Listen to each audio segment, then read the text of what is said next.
This is For the Love of Community Engagement, a podcast to inspire better public participation. We bring you the latest insights, innovation, information, and interviews from across the world. Visit fortheloveofcommunityengagement.com for show notes and more. And here's your host, Becky Hurst. Right, so now we're going to actually record the intro flow. So this is the bit before Sadie gets here. Welcome to season 5, episode 3. Move over this way a little bit. It's the middle of the school holidays here. I've got my friend Sadie coming over in about an hour, and we're going to record the podcast here, and it's going to be brilliant. But in preparation for that, I'm setting up. This is the first time I've ever recorded the podcast with a video at home at my dining table, our dining table, and I need to do the introduction. And so I thought, well, it's the school holidays, and this year, 2026, for me is all about being authentic. This is the Becky edit this season. So school holidays, welcome to the fireside introduction section. Florence, how are you? Good. No, you haven't been on the podcast before, have you? So you're just helping me do the sound checks and the introduction. So first of all, tell me, how old are you? 9. What year are you about to go into? 4. And what's your favourite colour? Blue. We would also like to introduce our dog. How far can you push being authentic? How far can you push being real? And how far do you have to polish stuff? Goose! Goose here! Lingo! I've got Lingo! If you've not listened to my podcast before, it is never like this. This is a brand new, probably once only format on the topic of being authentic. Because, I've been thinking, in a world of AI, in a world of everything getting more and more polished and fake, you can't compete with that. And so I'm just going to compete by being 100% myself. And this is 100% myself. Okay, tell me the story behind the pajamas, though. Because Florence, of course, is in her pajamas because it's 9:20 and it's school holidays. So, of course, she's in her pajamas. What's the story with the pajamas? I don't know. You don't know? Go on. When did you get them? Christmas Eve. Okay. And who gives you pajamas every Christmas Eve? Now, some people will be watching that they'll only be listening. I give the family pajamas every Christmas Eve. Guys. Are we going to actually have to pause this? People are actually listening to this, like professional people that might be my clients even. And I've got a dog barking in the background. Okay. So anyway, you can't beat fate, so be real. Oh, that's my new tagline. You can't beat fate, so be real. Okay. Florence, I gave you these pajamas this year. Last year it was the Grinch family, Not last year, the year before. Oh, I mean the year before. The year before that was Pokemon. Maybe, I don't know. Anyway, this year we'd got a puppy, and so what did I get on my pajamas? Stand up, just like this is weird. Don't normally show your pajamas off to the world, but it's Goose. He's on our pajamas, and we love them. It's So very we've all got goosey. different pattern, but we've all got Goose in his little Christmas hat. Whilst Goose is barking, the one thing I have to do officially in my introduction is acknowledge the country that we are recording this on. Whose country are we on? Ghana people. The Ghana people. Yes, we are on the land of the Ghana people. And do you know this land was never actually given to us, the white fella who came from overseas? We came here and we just took the land and we just started building cities and building houses. And it all but Sorry about the dog. This, do you know, Florence, actually reminds me, because I'm at home, I can reach for this. This tape, and we are getting really distracted here. This is what I do. This tape was made in 1986. I might even come close for those of you watching. Sorry about the dog. This is the tape.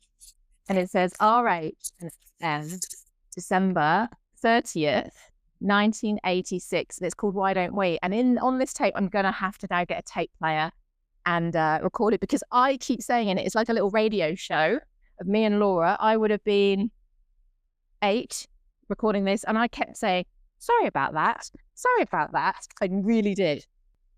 I can also show everybody my little jelly cats. Not into jelly cats because I think they're very overpriced, but I couldn't help but buy these when we were in England. These are mushy peas. And who is this, Forrest? Jack. Goose, whose country are we on? Land of the Garda, people. Secondly, I have no official sponsor because sometimes for previous seasons, people have paid me to sponsor the episode. Not the episode, the season. Okay. Season, nobody's sponsoring me. So I'm sponsoring myself. No, sponsor me. Well, do I give the world your YouTube channel? Um. Ask the youth of today how that social media ban is going. I'm not telling them your YouTube channel. That's too much. Second thing we're going to do is acknowledge, no, we've done that. Unscripted, you see. No AI happening here. Sponsors is me, heyengage.world. You've got there's 3 courses on there right now. I don't know if I'll have more. I might. There's the Community Engagement Bootcamp. It's 6 modules. It's brilliant. You get a brilliant workbook. If I say so myself. There's also Measure What Matters on there, which is all about evaluating community engagement. And for that one, I pulled together a workbook that has something like 100 KPI examples of how we can be measuring community engagement. And third is my priority cafe technique that I use every time I'm working face-to-face with any community or stakeholder, whoever. Priority cafe, that's a short course. They're available on there. But also I've just launched, I hit live, I hit publish, beckyhurst.world, which if you want somebody, so raw and authentic and real, and I promise it's not this chaotic when you actually work with me, you can go to beckyhurst.world and check out some case studies of the work that I've done. I'm really looking at work around strategy and helping organizations align everybody to be working towards their vision and their strategy, and I can do that as a consultant. So check out beckyhurst.world. Right, we now need to introduce Sadie, for which I haven't prepared anything. So basically what's going to happen now is we're going to do should we get the screen to whoosh to the side or something? And then next it'll be Sadie sitting in this chair. Or I just stay here. Or you just stay here. No, Florence will be back up in her bed, probably. Last few days of the school holiday. Do you have any final parting words? Right, are you right there with your nose? You know it's recording. I hope it's recording. Doesn't matter if it's not, to be honest. We'll just redo this a bit more professional. All right, we're going to say bye to everyone. Bye. Bye. Right, swipe. You'll look back at this. Sadie. How funny. Okay. Welcome, Sadie, to the fireside, the real fireside, like the candle side. I know, and the jigsaw. I love it. So the jigsaw, that's really good that you've pointed that out already. This is for my Auntie Joan to see. She lives in the northwest of England. She actually sent us a pigs in blankets. Very nice. Jigsaw at Christmas. Pigs in blankets, do they know what they are in Australia or any countries? Probably not, but I didn't know when I first emigrated what they were talking about. So explain. I thought they were an English thing. Are they? No. Maybe they are because our families are both from England, but they're basically bacon, or I do pancetta. Around a little sausage. Posh ones. We do, chipolata sausages with bacon wrapped around them. Anyway, it's an absolute impossible puzzle that my other half, Dan, started the other night. And he said, whatever you do, do not touch it. And so I've cleared the dining table to kind of make way for our lovely guest today. Yeah. And I thought I won't touch the puzzle. And if, it looks like bacon. If we get bored, we can stop doing finish it. But I love it. I love it. Welcome. Thank you for having me. You're very welcome. So let's start. Yes. We've just had a quick kind of what are we going to talk about today? And we're going to get to what you do in terms of working with women or in midlife. That is the organic. Authentic. So Goose, as you know from the introduction, has been woofing a lot. So I've now, between doing the introduction and Sadie turning up, I've been to the pet shop and bought him a big, let's go. No, this is an antler. This is actually like a deer antler. Sorry, vegans. Anyway, that was him dropping it because he's now occupied. He shouldn't bark, but you might just hear the odd deer antler on the floorboards. Let's start by talking about how we met. It was a long time ago. It was a very long time ago. And actually, when you mentioned 18 years before, it makes you realise how much has actually happened in 18 years from digressing away from local government for yourself and then me still being in it and still loving it. And I think it's been a great 18 years. How old were we then? I would have said I was around late 20s. Yeah, I was 29, I think. So I'd again, to set the scene for everyone, I'd migrated from the UK to Australia, to South Australia, and I'd got a job pretty much straight away when I arrived as a community engagement officer for a local council. And that was, 2007. Yeah, so I was 29. Yeah. And what team were you working in at the time? We were aged and community services at the time, which was the common sort of department name, I guess, that was given for younger disabled carers and fair aged. Yeah. Now it's more positive aging well, like I'm in now. All very much similar, but funding's changed, and with that, the actual titles of council departments changed as well. And they also sort of amalgamated with others like libraries, community centres, because at the end of the day, it's the grassroots people that we were servicing, not necessarily community development, which was developing things, and community engagement. We were very much that service delivery, and that's also the platform slightly shifting. Yeah. And you've worked in local government since then, and you still do part-time? Yeah, I fell into local government funny because when I graduated with a media degree after doing media for 5 years in 97, I then got a marketing assistant job, but I think I was quite important. But that was when, counting vouchers because the marketing worked and things. So, and then emigrated to Australia in January 99. So I'd only had 18 months out of uni where I had that exposure of knowing that I was very much going to be behind the scenes of something and creating it and loving that brainstorming versus being in the media on the front. And that has actually really one of the reasons I suppose I gravitated into project management. So when I moved to Australia, I ended up doing some really quirky different temping jobs. I was office manager for Aged Care Accreditation Agency, which is no longer there, but did do 5AA in radio for about 5 weeks. Then I did Channel 10 in 2001. So it was a bit sporadic, and I wasn't sure where I was going with my career, thinking Australia, it's just like I'm on this permanent holiday. But come on, Sadie, let's focus. Let's stay with what I did at uni. Let's not, mess that up, I suppose, because, doing a 12,000 thesis now, 12,000 word thesis would be the worst thing that I could ever think of doing. And I thought, no, it was all about magazine and writing.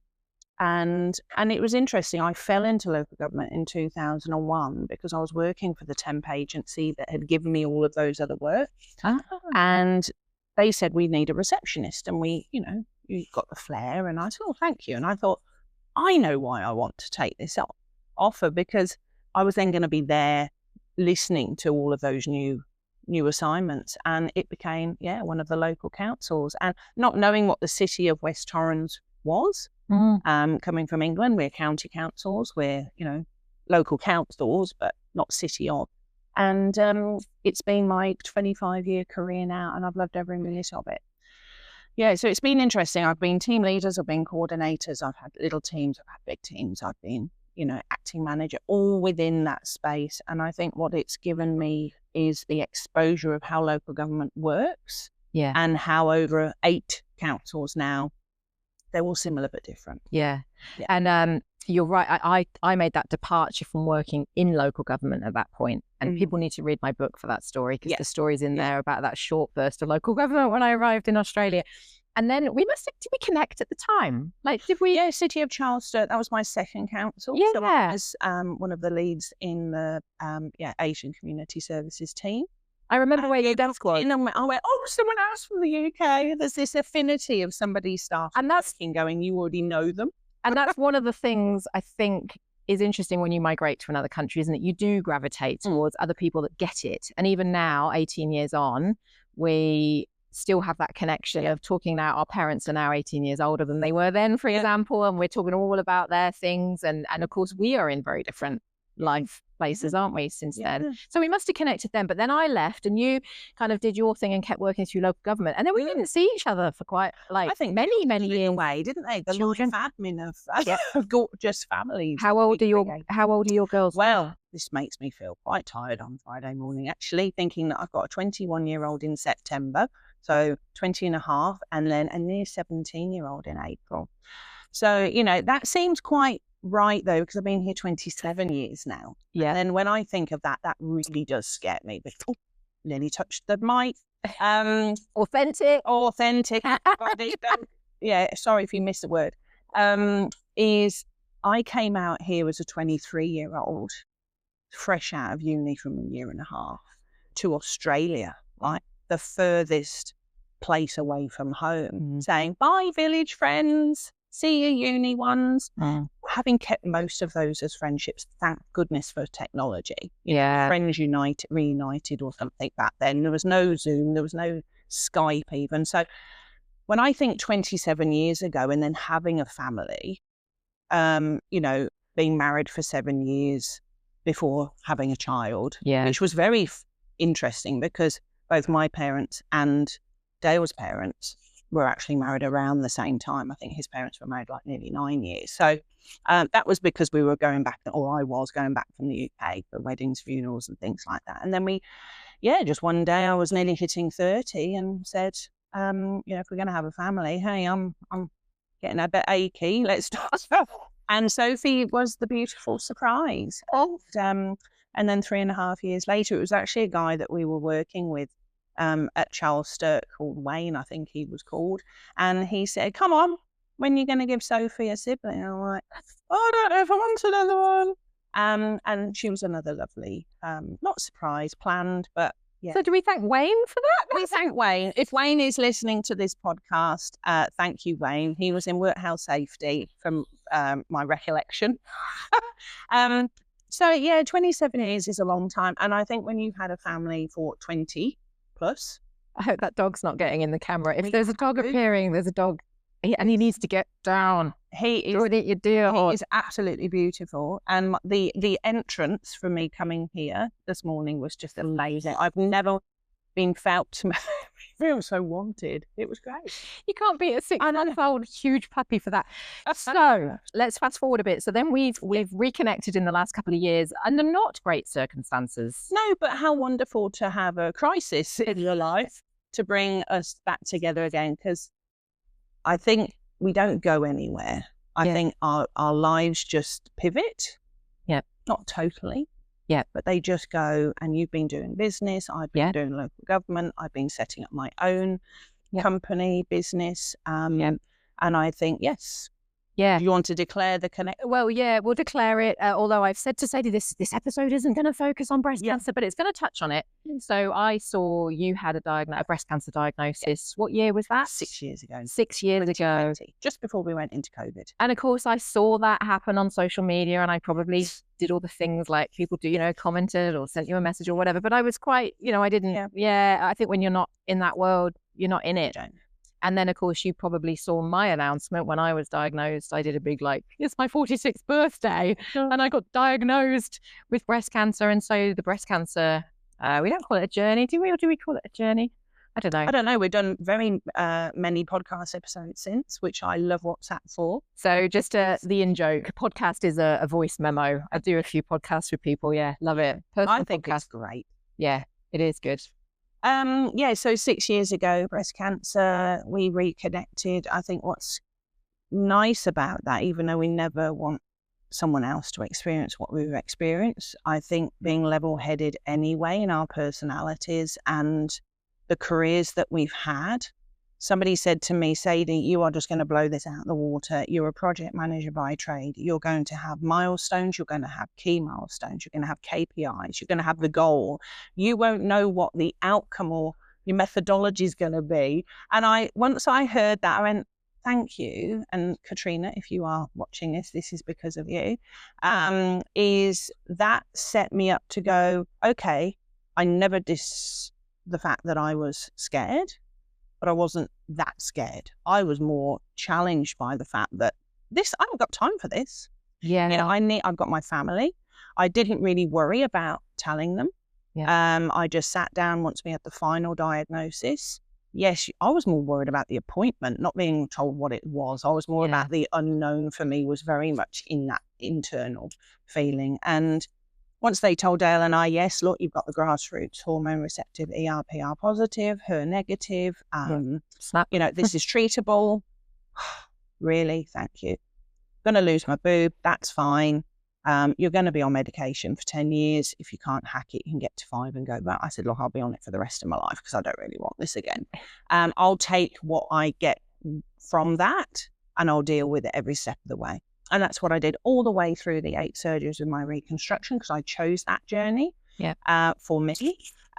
Fortunately, I was never a big-breasted person, so I wasn't losing a lot. Yeah. I didn't feel like I was losing an identity with only having one boob. I chose to do it because I wanted to just continue on doing what I'd already loved, get my blip out the way and continue educating the community on how we have to bounce forward, not bounce back. Yeah. Because going backwards is totally impossible. Yeah. It's taking what we've had, and that diagnosis, I wouldn't wish it on anyone at all, because I said, why would I say why me when there's another lovely person that has it from the left side into their life? So yeah, that's how we connected, wasn't it? Yeah. Connected back, actually. And gosh, I love what you just said there about us being like professional women or experienced in project management, and like that makes a lot of sense now to me, because when I walk into my appointments with my oncologist, like I'm well read, I've done the research, I've not just come up with some fad like that I've seen on Instagram. I'm actually looking at the clinical trials that have happened. I'm talking to them at this kind of level of like, this is my goal, this is what I, the steps I need to do. And I hadn't really connected that that's because I've got the skills from my professional life, which is good because we can link that into the podcast, as in,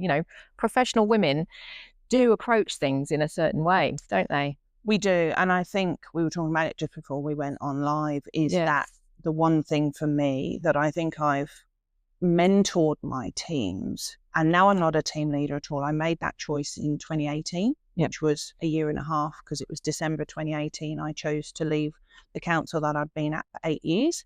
I was finding I was going around going, I love it here, I could be here forever, but now I'm on this spinning wheel of, I feel like I've now got too much responsibility and I've got a young family. So I left and came to our local council here.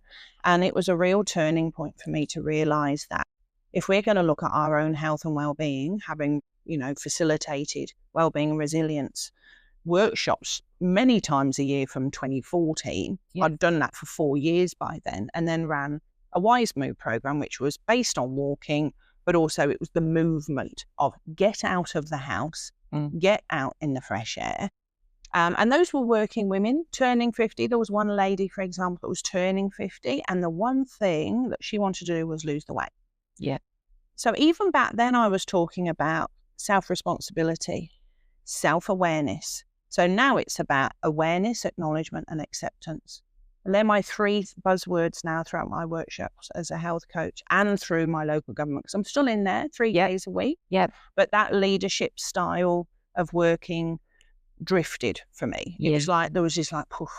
Yeah. And it was slowly dissipating through to, I think there's actually something else I need to be doing. And that is going to the individuals in community. Yeah. En masse sometimes, not one-on-one.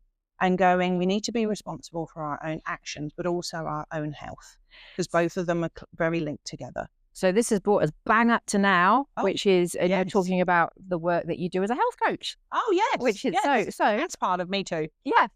That's been a beautiful journey from us meeting through to our local government and our kind of world connections, and then our breast cancer reconnecting, and then your work as a health coach, and a lot of work around the menopause and midlife women, which here we are. Here on it, cup of tea. Age. Oh, thank you. I know. This season's sponsor, I was saying in the intro, and I was explaining to Florence that sometimes I have companies sponsor previous seasons. This time I haven't. I'm backing myself, Sadie. This is my company. And as I was getting our cups of tea mugs out, I was like, do you know what? I'm going to do some brand positioning. I watched Bond the other day, the Casino Royale, and it was all about Sony Ericsson with like the product placement. Oh, gosh. HeyEngage.world. I'll do it too then. Hey, you can find my boot camp there. This is why I get on so well. This is 18. We're going to roll together now. We are. So, where should we start with this? I'm a midlife woman. I am 47. I've got the aircon here. If we need to turn we're now like, Sadie and I are both, just for our listeners, we are both, what do we call it? Medically induced menopausal. Yes, clinically. Clinically. Yeah. Oh, look, like, who's come to say hello? Goose. You don't even have to worry about any. You don't have to worry about any of this, do you, mate? Yeah, clinically induced, medically induced. I guess early menopause started earlier for us because of the medication that we had to take. Because of our breast cancer. Yes. So, so we've kind of, I always say to friends my age or younger now, I'm like, let me be a warning to you. I've kind of gone through it like rapid. I went from pre-menopausal to post-menopausal in like a month. You know, you just It's very fast. started the injections, didn't we? And then, ovary removal and all sorts. But so here we are, you know, we have the hot flushes, we do all that. But let's just talk about, you know, where women in midlife, and I feel like we're the first generation really to talk about this. I feel like our mums' generation wouldn't have done this. They all just, do you think, gone on with their My lives? mum said she didn't really suffer from menopause. I think back then, though, I think it was more the dialogue that was different to now. I'm very happy to declare that I added menopause coaching to my health and wellness coaching, because the women that I have been transitioning with through life, especially in Australia, have all been the middle-aged woman. So people have come to the community workshops I've ran around wellbeing resilience are from really 50 plus. Why? Because during the week, timed, rostered. So the cohort of my audiences have always been that middle age. And it was interesting because that generation is before our generation, who are still seeing it as the change. Yeah. And, you know, don't worry, she's going through the change. The fact is, that is true. But we went through the change quickly because of medication. They were saying to me that the moment I started tamoxifen, so I had my first surgery in the February, I was on the tamoxifen by the April. By I think the May, if not June, I reckon there was only like 4 or 6 weeks. Second sort of blood test to just see where my hormones were.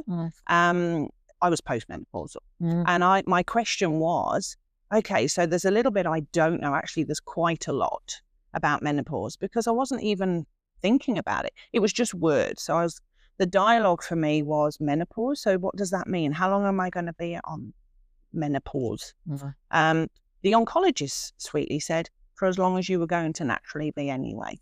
So he didn't say 42 or, because I was 43. How old was I? 43 turning 44 that year. Yeah. He said typically around 52. Now, I've known women now through my workshops who are at late 50s and still having a menstrual cycle and feeling really burdened by it because they thought they were going to be going into it. So he was very delicate with going when your body would naturally have done. That confused me a little bit because I thought, well, but if I'm in it, my body should now know I'm in it. Yeah. So it's quite interesting because I was put on then some stronger aromatase inhibitors because I was managing it so well, because I've always retained my fitness and activity. So he said, we're gonna pretty much slam you with this medication. Slam is the right word. Yeah, slam you into, if you can cope with it, then it's like any drug for any chronic disease. Then you either, you know, I've got basically arthritis now, osteoarthritis in the feet. And what happened was I tolerated it and I'm still on that now. Yeah. Nearly 6 years later. So we're all different, Becky, and I think that's the important thing. The message I would love to say to anybody is that when you start taking medication and you're not allowed to take HRT, which also, because of the metabolism and your hormone levels, and that's a different podcast altogether. It really is, because I've started now looking into that, going, women have been fed a lot of information around HRT as being really bad. Yeah. There's science, though, now that is proving that the benefits outweigh the negatives. Yeah. So taking, say, a HRT tablet or anything, it's trial and error. It may not be for you. A Marina, for example, I've known for contraceptive, can send you into a doolally and people have to have them removed. Yeah. Some people are on that and it's absolutely fine. Yeah. So I really think that we're all one case and we've got to do what we need to do.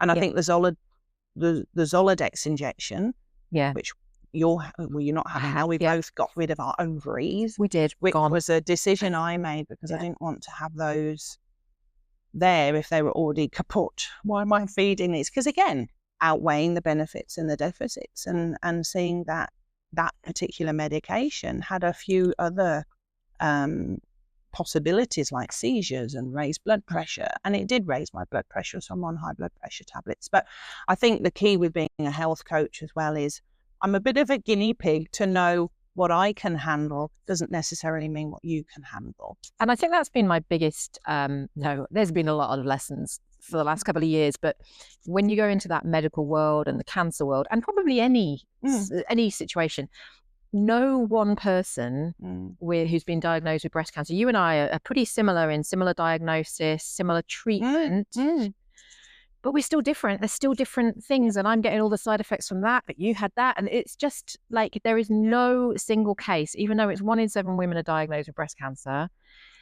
There is no treatment. Somebody. It is like so individualized. And even just before we hit record, we were talking about trying to shift our kind of weight, the kilos that have come on since. One way for baggage. Yes. And we'll talk about this. Let's do this, but yet we're saying, you're trying one thing, I'm trying another. And we're like, actually, everybody's individual, and you've just got to do what works and what feels right and what you can tolerate and what you're willing to put up with and all of that. Yeah. And that's one of the key threads with my degree as health coaching. It's not about standing on a platform and telling anybody that your health and well-being is pivotal and it's paramount to your well-being, because if you don't understand it and you don't know what's my goal for this week? Well, I don't know because I don't goal set. Okay, so what's an intention? What would you love to see that you've achieved in 3 months' time? What's the consistent habit? And bring it on, let me do. I love this book. Becky has it as well. Look. It's called Atomic Habits. Look at us promoting James Clear's book. Clear. It is good, isn't it? See, read. He talks about so many things. Motivation is overrated. Environment often matters more. And that was just very unintentional to get to that chapter. But it's so key to going back to my 3 A's. Awareness, acknowledgement, and acceptance. There's 3 different things. I can explain what I mean by that. It's being aware by what it is. We don't drink enough water, but if you add mint in it, it tastes better. It's more palatable. Yeah. Drink some water. Yeah. Stay hydrated. So you're aware, I haven't drank enough water. Acknowledging the benefits of doing it, especially when you're taking medication or if you're changing your eating plans and things like that from a nutritional point of view. Water's huge. So I'm just using water as an example. So you accepted it. Oh, damn, haven't been drinking enough. Wonder why I've got a headache. That could be it. Acknowledgement. Okay, I need to drink more then because my headache might go away. And then the rest, it's just accepting it. So personalities are different. Someone's might be walking more. Somebody might want to quit smoking. I have lots of women come through. The main core thing for me that I see though, and the gold thread is that self-acceptance. We can't be fixed by someone else. I can't fix you. You can't fix me. And why would I want to fix you? That totally takes over your autonomy. Yeah. You're going into a GP, you're doing a lot more than I ever research, for example. But I know that Becky loves researching. Yep. You want to sometimes maybe, test them. I wonder if they're going to give me what I've already read. I went in, blank canvas. I would overanalyze my thoughts, and my thoughts would go a bit, and then I would just listen and take notes and just be told. I think my process through my breast cancer, which I know you're talking to another friend about, but it was very quick. Yeah. So I had a lot of surgeries within like every 3-6 months. So I was just following the bouncing ball. Yeah. And I think I just had to do what I knew I didn't know anything about. Yeah. Leave them to their multidisciplinary team to save me. Yeah. And keep me living. In between that, though, there was an acceptance, acknowledgement and awareness in terms of what I still had to do, even though we went straight into COVID in March of that year. Yeah. So I was already practicing isolation before everybody else was, could not understand the whole hoo-ha about toilet paper. And you think about that, that's nearly 6 years, and 6 years later. But amongst that 6 years, there's also been my daughters have grown. My husband and I look older. There's other things that are happening, and being total responsibility to really look after ourselves. I love what you've said there about it being your own responsibility, and something I've said to myself a couple of times is an interesting one. I say it to myself, nobody's coming to save you. Nobody's coming to make me, well, they will actually, because Dan would probably come in and pour me a drink and give it to me. But what I mean is nobody's coming to feed me a couple of litres of water a day. Like, it's up to me to make that change. Nobody's coming to say, hey, Becky, have you been for a walk several times this week? Like, nobody's going to do that. Friends, yes, do. And partners and family, yes, but not. I've got to kind of take accountability, haven't I? Is that what you're saying? Like, it's my responsibility to look after myself. And that's been quite an eye-opener sometimes, that I've just thought, yeah, like, get off your ass, Becky, and just do it. It's not about the blame game either. I think what James Clear talks about, and a lot of other things, you think about Carol Dweck, the power of not yet, but it's actually the power of yet. I can't walk down the Esplanade here at Seaford that far yet. Yet. It's not, I can't walk down the Esplanade. And yet. So what I can do then is work with someone, for example, as a health coach, and go, what can you do? It's not the, okay, you can't walk, you don't like it. There's more. Then you're sort of, it's like bacteria, isn't it? You're going where you don't need to go. Look, they don't like walking, so let's try something different. Yeah.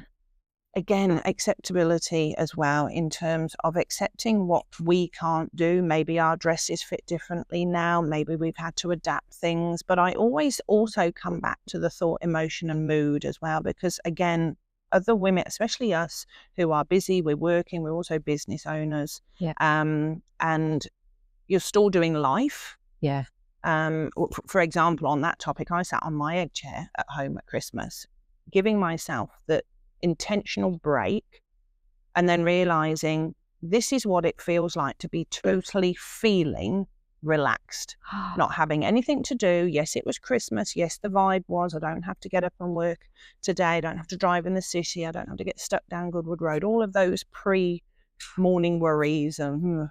But that feeling of internal relaxation is the gold thread that I hear from other women. They've forgotten how to do it. Yes. So they can balance all of those balls, but they actually come to the deficit at the end of the day and go, just didn't feel like I did it.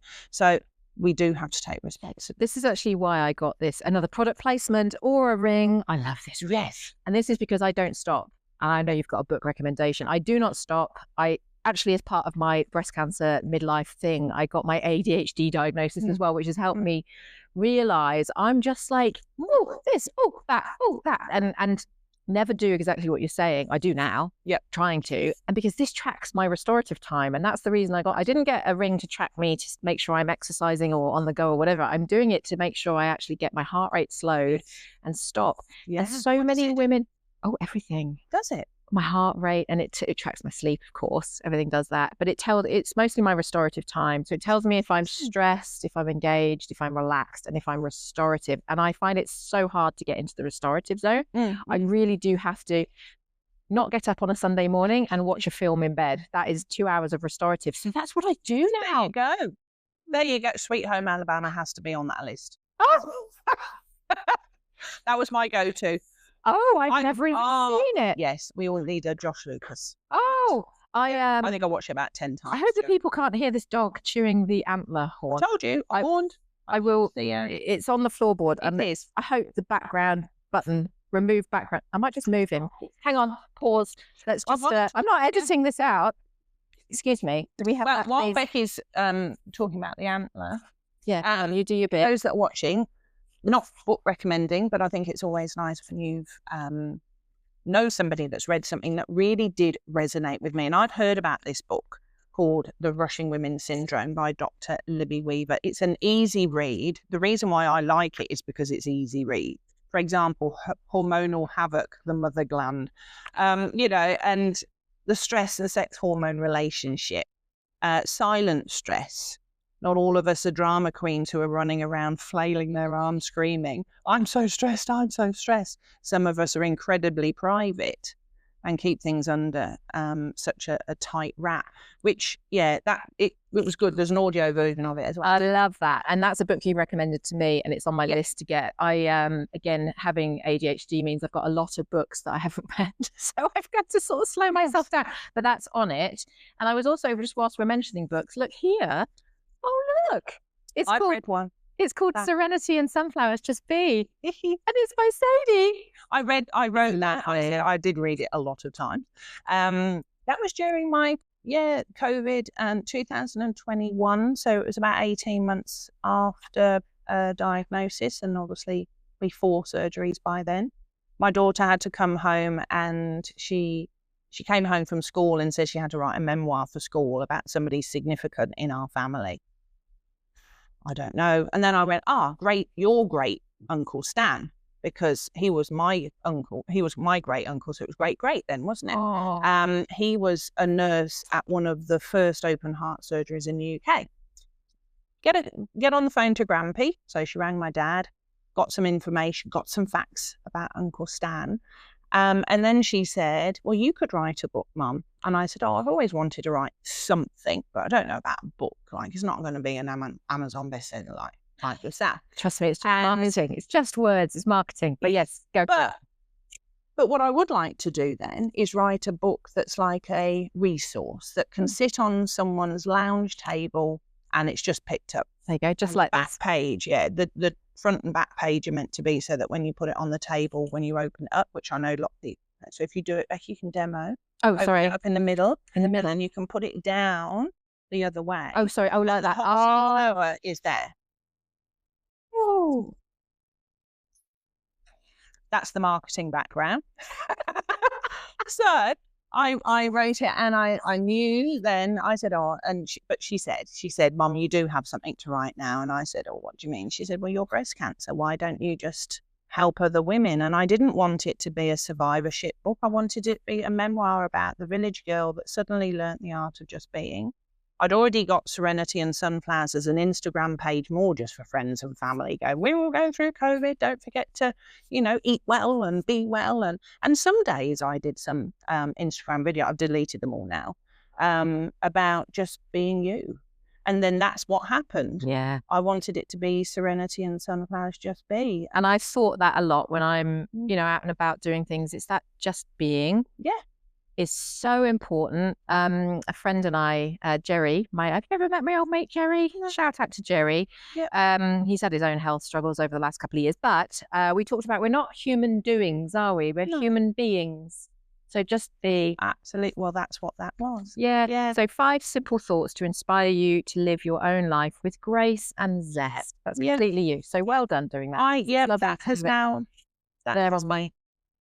Well, I had a bit of a faux pas with that, and that was an example actually about how I went into the fetal position when I first got my box of 300 copies about a week before I was going to do an author talk at the Brighton Library. I was so excited. It's only 84 pages, so I wanted it to be a resource with my workshops as well. Yep. So it was going to be a gifted thing, but it was also I was going to sell it, and I was going to get out there as a local author. Yeah. And again, this is why I enjoyed doing my thesis at the time, because it was about words on paper and getting out here, this busy brain, onto paper. Anyway, I took it upstairs. I lay there in my PJs, and I just basically went, oh.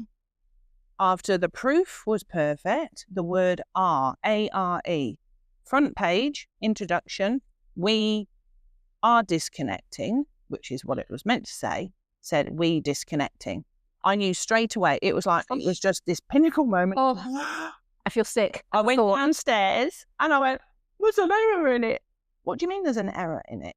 I said, there's a word missing. He said, you'll be right. This is Dale. I'm like, no, you'll be fine.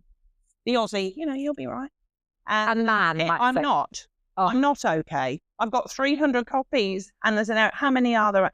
I think what the typesetter I just went and got another 100 copies basically with that word put back in it, and did pay for it, which was fine. I think when you write a book, when you even read, there's a couple of little errors in Libby's book. Yeah. So, and you see them more than you see yourself, but I definitely saw that. And I think because of going through a big ordeal like breast cancer, I'm not saying it was a little ordeal at all. It probably felt bigger than it. It was a conundrum. 1 minute I did feel like this is awful. Then the next minute, like, no, this is fine. That error in my book taught me as well that not everything's going to be perfect. So I'd love the listeners and the viewers. That's right. We're both really clever, both in our own way. I went to that first author talk with only the correct, perfect version. I then went out to do an author talk at a local council on the other side of Adelaide with both, the perfect version and the imperfectly perfect version. Which one did I sell, Becky? The drum roll. imperfect one. Yes. When I said some things in life don't quite go to plan, and I wrote this book because I was then going to do like a bit of a guest speaker, wellbeing and resiliency workshop afterwards. This book is proof that I wrote it from my heart within 4 weeks, got it printed within 6, that a word was missing in it. Now, whose fault was that? Do we blame, or do we just go, it's just what it is? It was in the first proof. Then I was more focused on formatting. That was a bit weird. So I read it twice after that, but I didn't pick it up either. So because I probably skipped that page or something. So I would have seen it if I'd read it properly. But you have the choice to buy either the redone one or this one. Why would we want that? So they all 20 of them bought the reduced price. Imperfectly Because perfect. to them, that was more important, that they got the real book versus the adapted. And that is my whole realization for 2026. Yeah. And when you watch the intro that Florence and I did to this episode, it was so imperfect. And I've actually decided to present myself as the imperfect more. Yeah. Because I really believe it's what the world needs now. We need to, and I think particularly maybe at our age, we need to be going, do you know what? I've got grey hair. Do you know what? I haven't straightened mine. So I don't want to see this natural fuzz at the back. Look at that. Own it. In this, exactly. Own it. What heavens above. What is the world going to do today with your hair? Say, no one's going to look at me, to be really honest. We get so sorry to butt in, but that's what annoys me, actually. That's one, not a lot of things I have a bugbear about, but I won't mention my daughter, but I will, in the context you just did. Formal dresses. We had a May ball when I was at school. It was end of the 5th year. She's now in year 11, I guess. Yep. I had a second-hand burgundy, beautiful, knee length, short bobbed hair at the time. Freaky looking photo when I look back at it, but I was 16. We cared. It wasn't the main highlight of the evening. We've gone to only 3 or 4 shops. Now apparently that's not enough. Every single dress that she's worn, bar a couple where she admitted, I don't really think I like that. She's got a good set on her. And she's only 16. And that's bothered her now because she's trying to find a dress that fits it. So it doesn't look too overpowering. But this thing now but Mum, I'd rather feel uncomfortable. It's about the style. Where did my little Annie go? That was running around nude in the garden, which you obviously won't do now. But this lover of life, the innocence of being young is an absolute blessing.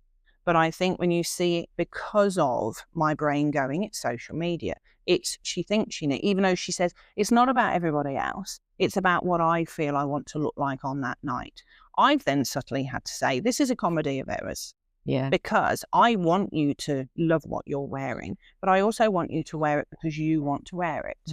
And that whole conversation of knowing at the back of your mind, she's still not happy with what she sees because it's not what she thinks she should be wearing. And that's the difference, what we think we should be doing versus what we want. And this is, I totally get you. And I could rant on about this, is that I would rather be sitting here having this organic conversation. And I would rather be in a workshop where I'm sitting under a tree, just reminding, I'm not even teaching or educating someone, I'm just reminding a group of women to come back to their heart and head, dissipate the thoughts of what we should be doing. Yeah. It's all corny, I know, but it's, at the same time, it's so real. And I think that's why we have the tendency to still not be happy with ourselves, and we still have that doubt. Do you think we had it in the 80s? Maybe we did. I don't know. We had perm hair, we had our friendship bangles, and we lived life. And I think we are so living with your community engagement. We still need days of the month to celebrate something. Like Are You Okay Day. I love that. Yeah. It should be every day. Yeah. We should always be looking after someone. And I think women, in general, I do it. I forgot the belt or I couldn't find it this morning. Becky's not going to mind. I sobbed the belt. And Becky loves it when you turn up and the first thing you say is, I haven't got a belt. Oh my, I love that. And It's hot. And I messaged you before you came going, like, I just need you to know I'm not cleaning my floors and I'm not cleaning my windows, even though they've got puppy marks all over them, like licking the entire window. Yeah. My kitchen is a mess. Like, and you actually gave me permission to do that probably a year ago because you said to me, I'm not going to spend time worrying about my U-bend on the toilet, behind the toilet where it gets all dusty. I did clean my toilet. So there is a clean toilet if you need to use it. But the U-bend I didn't do because I said Sadie's not worrying about the U-bend. No, that was from my own mum, who also gave me the Dust If You Must poem. So Google Dust If You Must poem. It's basic. It's a sad ending, but what it does is it says to you that dust if you must, because it's still going to be there tomorrow. And we become dust when we're no longer here. And I know that sounds maudling, but it's just so true. Like, and then my mom would say, no one's looking at your U-bend when they're coming around. And if they are, they're not a real friend. And I went, that is so true. Do I still have a quick look? Yes, I do. Or do I go, sorry, I've got kids, they may not have cleaned it. It's just human nature. I would rather go to a friend's house, unless it's chaos. That's different. I have been in a few where there's just like, who said we need to always be perfect all the time? We have enough of that. I would rather we sat here going, yeah, I've been up until 1 o'clock, 2 o'clock in the morning doing content creation for my YouTube or my Instagram. And no one's going to know that I've done that at 1 o'clock in the morning because I've scheduled it. We've got to fit things in when we have that flow. But also I know that our circadian rhythm just goes totally out of whack if we're not in some routine 80% of the time. I know my sleep deficit is today. I know I went to bed late last night and I couldn't get to sleep for whatever reason. Yeah. Maybe I was activated because my husband and I went to a comedy show or whatever. Sometimes you don't actually know. And you would know with your ADHD diagnosis. Maybe you thought you did have ADHD years ago. Yeah. I think you need to being diagnosed with that. So that a lot of people now, I think we just generally as people need to be very mindful that we don't use, she's got OCD because she washes. Yeah, definitely. Be really careful. And I keep coming back to the word dialogue, but don't you agree? It's sort of, we can be very flippant. And we're living in a world that's got chronic diseases on the rise and mental health on the rise. So we're doing it to ourselves. So please don't. Love yourself for who you are. Absolutely. You lumps and bumps. The things that we've lost, I think I've given nearly everything away other than my lungs and my heart, and, ovary removal. Boobs. I call them my floating devices. You've got to put that little part of humour in it to know that the Perfectly Imperfect book is on your shelf. Did I get the imperfect one? I don't know now. I can't remember. I love it. I don't care, to be honest, whether it's perfect or imperfect. Because and listening to you talk, I'm thinking about there's that. Have I got the 7 Habits of Highly Effective People? I don't know, but it was Stephen Covey, I think, wasn't it? That first said about start with the end in mind. Start about what you want people to be saying about you at your funeral. And I do not want anybody to be standing there. And in all honesty, I don't want them to be saying, "Oh, Becky, she was lovely, but she had dirty floors." Or she never cleaned her windows before I came around. I don't think I even want them talking about community engagement or, she ran an amazing business. I think I just got them to say she was lovely. She was always full of energy. Lovely, actually, is the word I like. These are nice. Yeah. I think kind-hearted, curious. That's one thing that I say even to my husband. Don't ever stop being curious. Who's to say that if we do that down at the bottom of the garden, it's not going to be a lovely space. So, for example, really grassroots, there was an apple tree, because I've now chainsawed it, at the back of the shed that wasn't doing anything. So it was an apple that looked the mixture between a green apple and a golden delicious. It must have been a cooking apple, but it never did anything. So Dale's wanted to cut this tree down for a while now. Yeah. For what reason? It's done nothing to us. Anyway, during this Christmas holiday, I said, if we get rid of this tree, I'm owning this corner of the garden. With a dog. Hey, Goose. I am going to make it a Zen space. Oh. Why do we need another Zen place? Why not?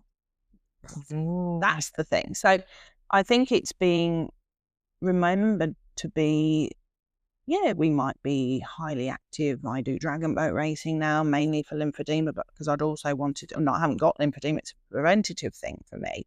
But to take Zumba that I did for 10 years and loving the dance and that anaerobic and that, I feel amazing now. Yeah. Is the mental clarity with moving. So I said, get the chainsaw. I can do it. No, I'm going to do it. So this little mini chainsaw. So we bought all the appliances for weight with me, with my lymph node. Because power tools are designed for men. Yes. I say that because it tried to vroom. They're not designed for a woman's, like, we can't physically do it. No. And I love that. I was halfway through my surgeries actually, and we've now got every single Ryobi attachment. Something is even the rose clippers now. You know, and it's not lazy, because guess what I'm still doing? I've always loved my garden, by the way. I'm a bit of a green thumb. Love it. And I didn't want to go from I can't do that anymore because I don't have the strength. I went and said to Dale, is there anything that we can buy that can still let me do that? Yeah. And still, so it just might look differently. Yep. So Zumba for me, I couldn't do all the, you know, the poses and pivots and things anymore. But what can I do for my upper strength? Yeah. Well, I've always wanted to do dragon boating. So I've done it now, and we founded our own team. So that's 5 years, intermittently at the beginning. But I think it's just also, again, that awareness that I don't want to end up the size my nan did. That's always been my, I guess, the vision that I had when my nan got to the nan age. Yeah. She was quite a hefty woman. Yeah. And her siblings were too. Yeah. And I'm nearly, 5'9". I'm 5'9". I thought I was 5'10", but when I emigrated, I lost a centimetre. I was just devastated. Wow. It's been 5'10", now I'm 5'9". Oh. Anyway, that was a long time ago, probably 5'8" now. What was I doing? What was I saying? I don't know, that shiny thing. Yeah, I did. Bless my Nan Goddard. She's in my book as the matriarch that was a very loyal friend. She was a bit of a bossy bugger. I said that nearly in her eulogy because I went back to the UK. What she taught me, though, was stand up for what you want to do. Do it if it makes you feel good. And, you know, until 92, she was still going at the village hall. She had to get picked up to go. She couldn't walk anymore. She got the Grasby bus from Wellesbourne to Stratford. She kept on going. She didn't stop her ailments of, you know, the cortisone injection in her bum every month or whatever. Yeah. She was very open like I am. Stopping her, that social connection was so huge for my nan. Just keep moving. That's the theory my mum and I adapt. Just say to each other all the time when I had surgery, and you never get to stop. Like you have to just keep moving. You have to get out of that hospital bed and do whatever. And my mum, poor thing, has even just fractured her femur, and you know, it's been in quite a bad way. But even then, it's like just keep moving. You've just got to keep doing, you know. Yeah. And I think that's a good sort of theory for life. Can we touch? We're going to need to wrap things out. Although we could keep talking, but can we touch on identity of women? And this is a real personal thing for me at the moment, because, and this again, particularly for us as we experience the menopause, so like boom, it happened, and suddenly you gain weight, you're different, just you feel different, you look different, your clothes that used to suit you don't anymore. And I'm trying to kind of, I feel a bit like I'm going through a bit of a rebirth almost into this older woman, and you're suddenly wise, and we're not old, but we're midlife. Do a lot of the women that you see and work with kind of struggle with the same thing of going from being those, you know, we used to be the teens, the 20-year-olds, the 30-year-olds out there, like doing all the, you know, slender, and I don't want to make it about weight. You know, maybe it's just about, it's different. We were different. Yeah. Like, what do you see women going through? Do you see, you know, women kind of coming out the other side, having found themselves, or do we just go into this kind of, I don't know, different place? Is a huge topic. But I will declare that I do remember a sentence that I kept replaying for one of my uni exams, and it was about ideology. Ideology is not an illusion. How can something that affects be false? And I thought, I can say it again. Ideology is not an illusion. How can something that affects be false? And what it meant to me was, everyone has this ideal lifestyle, and there's this ideology. So ideology is not an illusion because it can affect. So it's not falsity either. So with that, with identity as well, when people have this ideology about how to live a life, it can be affecting how people portray their own life to be. So it does affect, it's a conundrum, I know, but I just thought I'd pretend I'm really clever. That I've remembered that nearly 30 years ago. You are clever. Identity, though, the self-identity happens. So if you talk to a 20-year-old about menopause, they'll go, oh my God, it's not even floating their boat whatsoever. Yeah. However, what I've done is instill it in Sophie and Annabelle to know that, hey, mum's now a menopause coaching specialist, which I tagged on to my health coaching. Yep. Why? Because I wanted to learn it myself. Yep. I'm very much about standing on stage, being a lived, experienced person, not just basically waffling on what I've read. I think you invest financially and also time into continuing to want to provide piecemeal bits of information. Yeah. And I really take that as validity. So, health coaching, for example, is relatively new. Yeah. In the whole scheme of things, people don't trust it. Some people go, oh, health coaching. Yes, but you can't go to your GP and work with your GP over 6 weeks and have their undivided attention for 40 minutes. So the health coaching is very much a conduit between you and your health professional. There is absolute statistics on that, which comes back to identity in New Zealand, where I've been a couple of years ago, where health coaching is an integral part of their insurance companies, in their medical centres, and it's been embedded and totally, and I'm not ranting this because I am one, there are many of us wanting to see it slightly more recognised in Australia, to be able to support women with not more information, like I say, just things that they feel is right for them at any given time. And I think even with my breast cancer and doing that parallel with COVID and having the benefit of working at home, I still felt that my self-identity shifted. And I think with that, with health coaching and the difference between different countries and health coaching, it's really big in the United States around supporting somebody in that the bit that's missing sometimes when we can't see our oncologist for more than 10-15 minutes. There's lots of people who have got cancer diagnoses and are before and after it as well.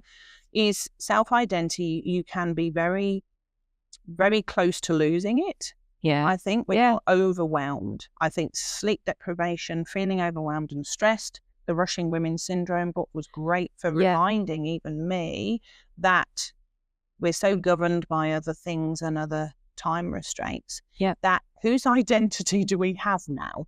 That's exactly And I think we're really potentially in quite a dangerous space at the moment. You've mentioned yourself about polarization and how we're seeing the world.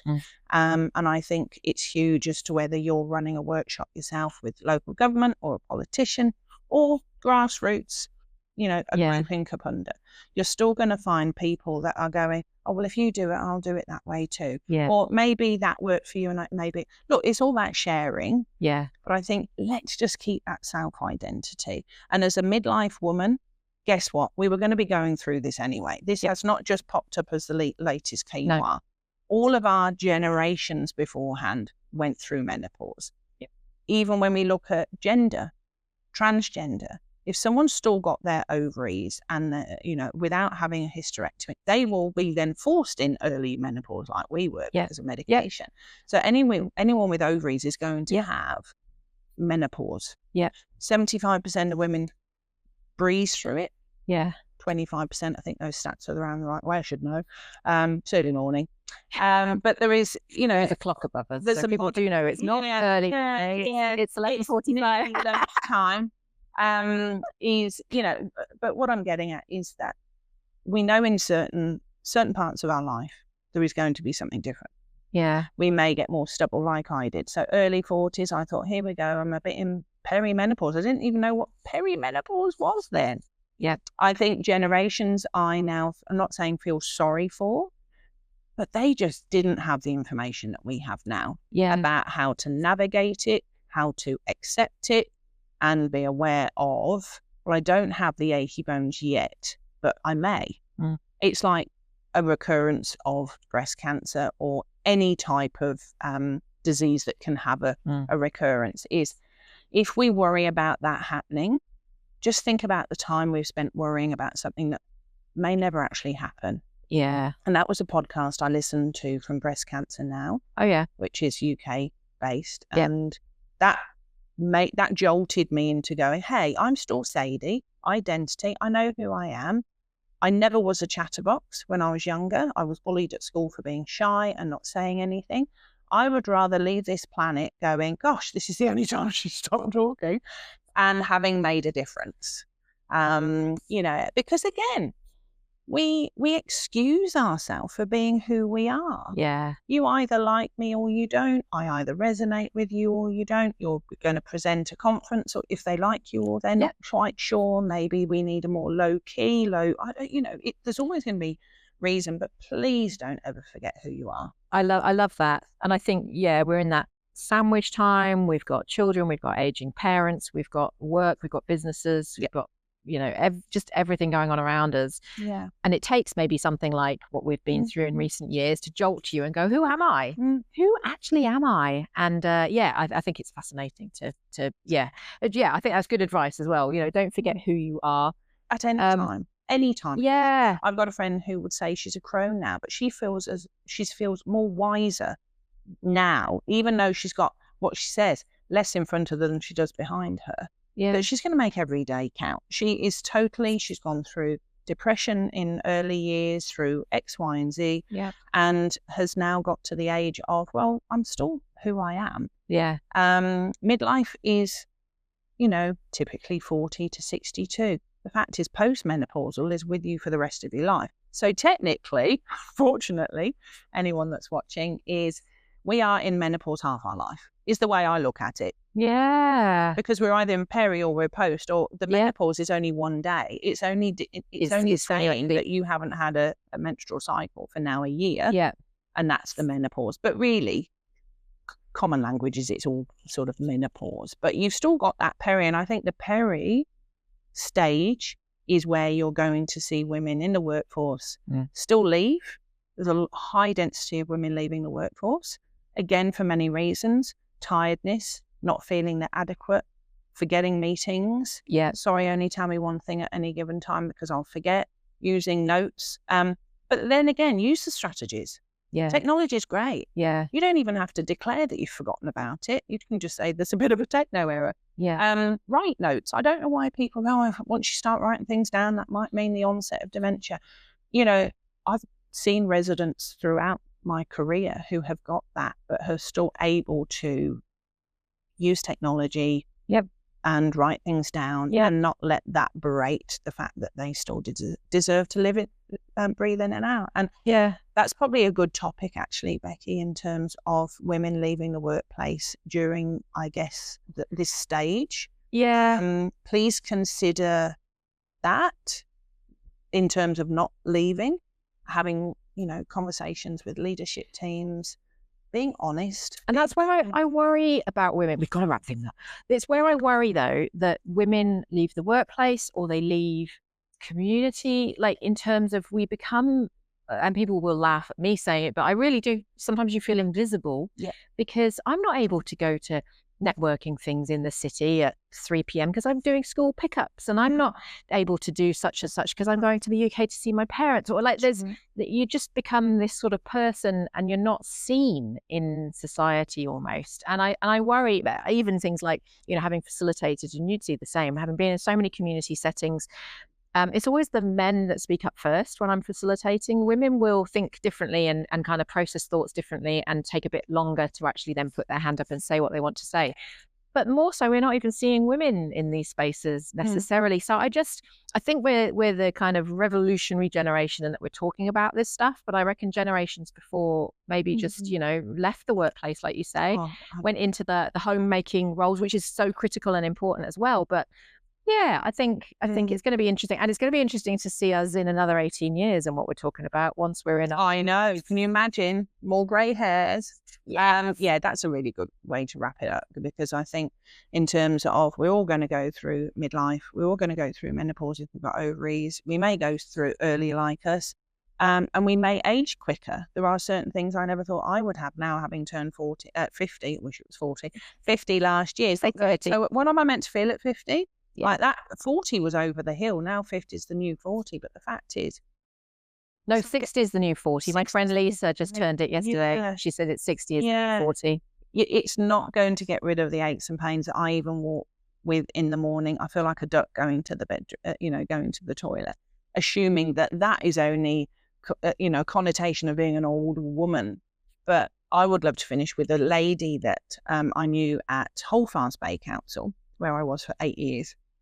And she got up in the middle of the night with a very dim light that she had next to her bed. And she saw her shadow of this bent over lady.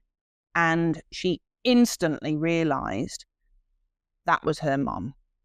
She said, I do not want to be that crabby old lady.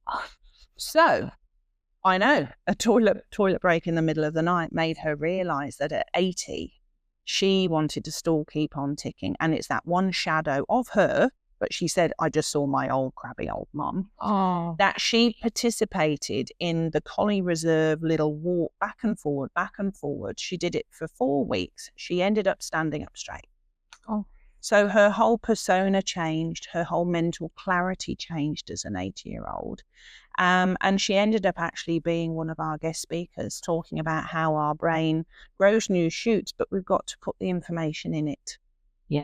It's like bacteria, it'll grow, and unless you feed it with the right things, it might just morph into something totally different. So she really, I'd love to praise her. I hope she's still alive and doing it, but how your own body reminds you that, you need to do something about your own health. And she did. She was very stoic. She was stood up straight. You wouldn't have even thought she was a lady. So it's all here.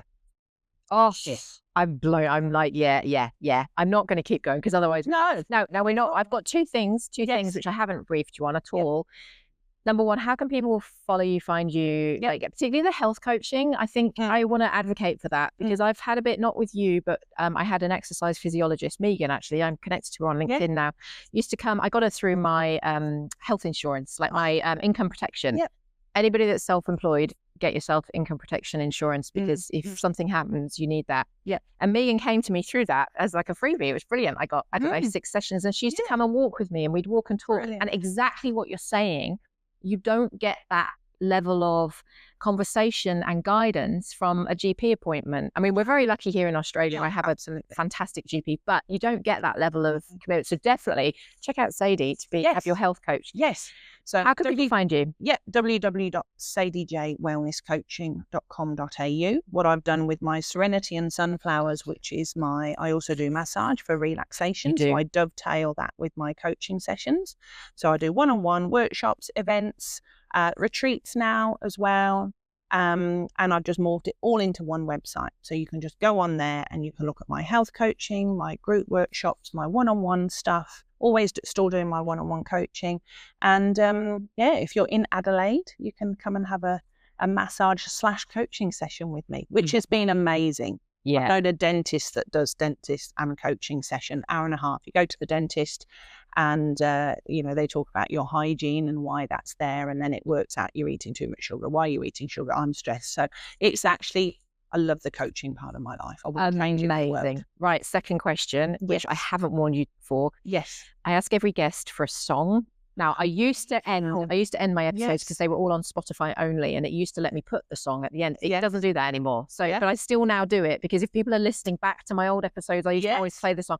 If you like one song, is there a song? I would be stuck if somebody asked me this. No, I'm not. Are you not? Because I've been listening to it for the last 2 weeks. It's called Words Don't Come Easy. And the reason why I find it funny is because words are easy for me. Words Don't Come Easy by Words Don't Come Easy to Me. I can even sing it. So you'll have to find it. I can't remember who sings it. Is it F.D. Davis? Or okay, I'll look it up. Words Don't Come Easy. It's a good old 80s. And you're right, as the irony is. I love that. What's the final thing I need to finish with? Is that it? Are we there? I think so. How they contact you. Oh, let's just do a wrap up because I will feed this through AI and it will give me some dot points about the and I'm sure you'll. Let's do a quick. We don't. No, I'm keeping the ums and ahs. I'm going to finish my tea. We're in perfectly perfect.